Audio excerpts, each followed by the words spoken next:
Arjun Pandey from Prayagraj. एवं सभा में उपस्थित सभी गणमान्य जनों को मेरा प्रणाम।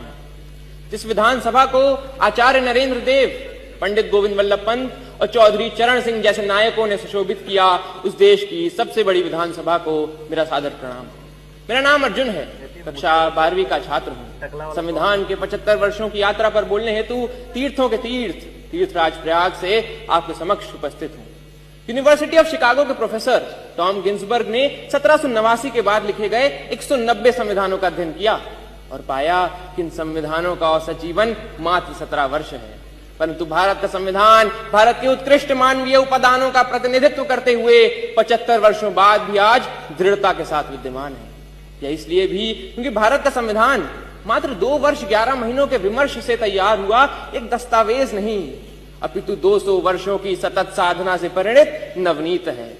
ये यात्रा एक राष्ट्र के रूप में हमारी आत्मा का, हमारी सामूहिकता का उत्सव है।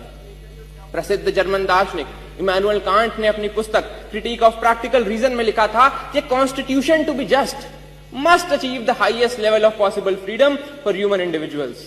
कांट किसी वैचारिकता को अपनी समस्त समग्रता में समेटने का काम संविधान ने किया और एक समावेशी लोकतंत्र संजोया।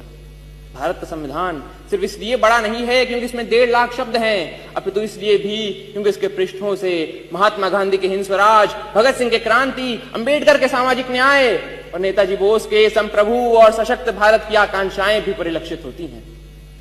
संविधान की यात्रा सरल नहीं रही है।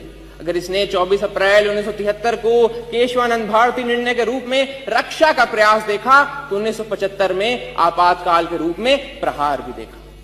संविधान हमारा वह दर्पण है जिसमें हम अपने अतीत को देखते हैं, वर्तमान को समझते हैं और भविष्य को गढ़ते हैं।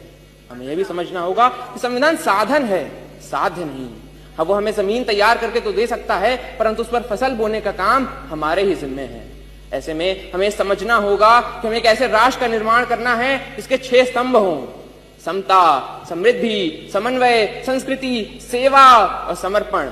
एक ऐसा भारत जहां हर व्यक्ति कह सके मैं भारत हूं और भारत मुझ में। जहां विश्व में तमाम जगह संवैधानिक मूल्यों के लिए, मताधिकार के लिए आंदोलन देखे गए, वहीं भारत में सहजता से प्राप्त मताधिकार एवं मौलिक अधिकारों ने शक्ति का संचार किया। हमारा ये कर्तव्य है कि हम एक ऐसे राष्ट्र का निर्माण करें जिसमें हर हाथ को अवसर मिले, हर सपने को ऊंचाई मिले और उसे पूरे करने का नैतिक साहस मिले। अंत में इतना ही कि हमने तहरीर की है कागजों पर सदियों की बातें, हमने तहरीर की है कागजों पर सदियों